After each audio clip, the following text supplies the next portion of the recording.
Salve meus irmãos, paz e luz, paz e amor. Eu sou seu radialista Aroni, vocês estão sintonizados com a RAM. E vamos para mais uma. Estamos lendo o livro O Sublime Peregrino, do mestre Ramatiz, psicografado por seu médium Hercílio Manes. Capítulo 2. Jesus e sua descida à Terra.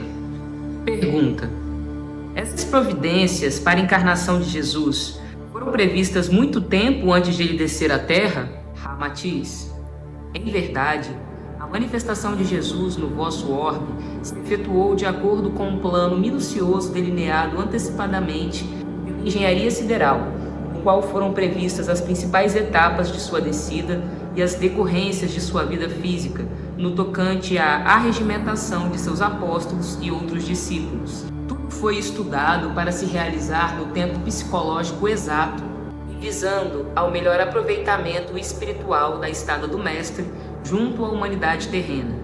No entanto, malgrado a tarefa messiânica deliberada pelo alto, Jesus teria de concretizá-la mediante sua própria capacidade, inteligência, renúncia e até pela sua resistência orgânica, a fim de não sucumbir antes do prazo prefixado. Ele não teria de submeter-se a um determinismo fatal que o transformasse num simples autômato movido pelos cordéis do mundo oculto, porém, mobilizar todos os seus recursos espirituais de modo a cumprir o programa heróico que aceitar em sã consciência. Apesar de lhe serem programadas as fases de maior importância na sua existência humana, isso foi apenas uma coordenação dos fatos de maior relevo quanto ao sustentáculo da obra evangélica, sem jamais anular o seu esforço próprio. Em verdade, no tempo psicológico exato, não antes nem depois do que fora marcado pela direção sidérica do orbe, Jesus, o Verbo de Deus, abriu os olhos à vida humana do planeta Terra. E dali por diante, à medida que ele se desenvolvia no comando do seu corpo carnal, também aumentava, paralelamente, a sua personalidade espiritual. Felizmente, o mecanismo sideral funcionara a contento, embora os seus responsáveis tenham enfrentado problemas graves, imprevistos e perigosas ciladas dos espíritos inferiores. Graças ao esforço e devotamento incompreensíveis para os terrícolas, o sublime peregrino, descido das regiões mais excelsas, alcançou a face do orbe terráqueo no tempo previsto. Assumindo a posse do seu delicado instrumento carnal, ele iniciou a sua viagem messiânica pelo deserto da incompreensão humana, culminando em sacrificar sua própria vida para redimir os seus irmãos encarnados. Desde a formação do planeta Terra, os sociólogos siderais previram no esquema evolutivo do orbe e no tempo exato a descida de todos os instrutores espirituais destinados a participar dos grandes eventos da sua humanidade. Mas no desenvolvimento desse plano educativo e redentor, eles marcaram a época da conjunção de Saturno, Júpiter e Marte no signo de Peixes para a cobertura vibratória da descida do maior de todos os avatares, como foi Jesus. Então, o acasalamento no campo etérico dos três astros ofereceu na tela celeste um tom vibratório ou suavidade astralina que predispunha os próprios homens à expectativa de algo sublime e esperançoso. O excelso esponsalício de Jesus com a Terra, nessa mesma época, e a efusão etérica, astralina e mental das humanidades mais avançadas desses planetas, espargiam uma vibração espiritual de natureza pacífica, de terna emoção e misteriosa ansiedade sobre os homens. Um lençol de fluidos puros e desconhecidos em sua doçura incomum pousava na face da terra. Uma estranha e sedativa aragem ondulava sobre a humanidade, despertando-lhe um sentimento expectante e serenando os instintos inferiores nas criaturas mais sensíveis. O fato de Jesus tornar-se mais tangível, emergindo em espírito à periferia da Terra e ainda catalisando com seu infinito amor e delicado fluido cósmico que aflorava pela via interna do orbe, produzia uma vibração harmoniosa e incomum no coração dos homens. Nota de rodapé. Vide a obra Boa Nova, ditada pelo espírito de Humberto de Campos ao médium Chico Xavier, na qual ele também assinala essa influência benfeitora sobre a Terra durante o advento de Jesus. Abre aspas. Como como se o mundo pressentisse uma abençoada renovação de valores no tempo. Em breve, todas as legiões se entregavam sem resistência ao filho do soberano assassinado. O grande império do mundo, como que influenciado por um conjunto de forças estranhas, descansava numa onda de harmonias e de júbilo, depois de guerras seculares e tenebrosas. Em verdade, cumprira-se a profecia. O Avatar, o Messias, entrevisto tantas vezes pelos profetas do Velho Testamento, atingira a crosta material depois de um inconcebível esforço de autorredução despendido em alguns séculos a fim de iniciar sua romaria sacrificial para a redenção dos terrícolas. Pergunta: nesse caso, toda a atividade de Jesus, de sua família e dos seus apóstolos e discípulos foram acontecimentos enquadrados rigidamente pela administração sideral no esquema de sua missão na Terra? Ramatiz: a vida de Jesus não foi um automatismo nem consequência de deliberação do alto, impondo o cristianismo de qualquer modo.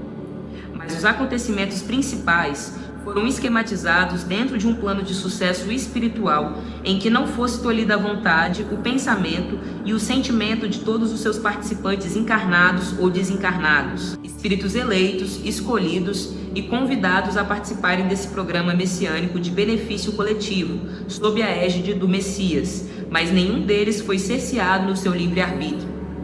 Os apóstolos, discípulos e seguidores de Jesus, ao servi-lo para o êxito de sua sublime missão, também buscaram sua própria renovação espiritual e imolaram-se para a florescência de um ideal superior, liquidando velhas contas kármicas assumidas no pretérito. O sangue cristão, derramado para alimentar os fundamentos do cristianismo, também lavou as vestes perispirituais dos seus próprios mártires. Pedro foi crucificado, Estevão lapidado, João foi torturado e Paulo degolado. Tudo em favor da abençoada ideia de libertação espiritual, cujos destinos kármicos foram acertados sob a bússola de Jesus, resplandecendo no holocausto messiânico da era cristã.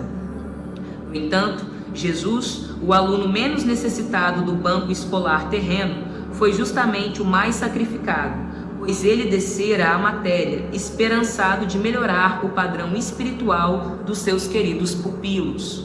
Pergunta: qual a ideia que poderíamos fazer dessa previsão tão acertada da administração sideral a ponto de antecipar com segurança os acontecimentos messiânicos de Jesus? Se não se tratava de um automatismo, como prever com exatidão todas as atitudes e reações do Mestre até o sucesso final?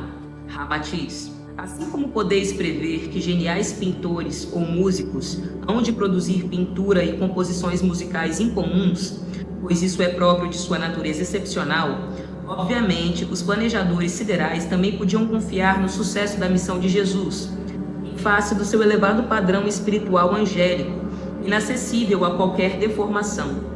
No entanto, como Messias e instrutor da humanidade terrena, ele também precisaria de discípulos e cooperadores decididos, tal qual o compositor genial exige boa instrumentação para o êxito de suas peças musicais. Tratava-se, portanto, de um espírito de elevada contextura sideral e incapaz de se deixar atrair pelas ilusões ou tentações de um mundo material.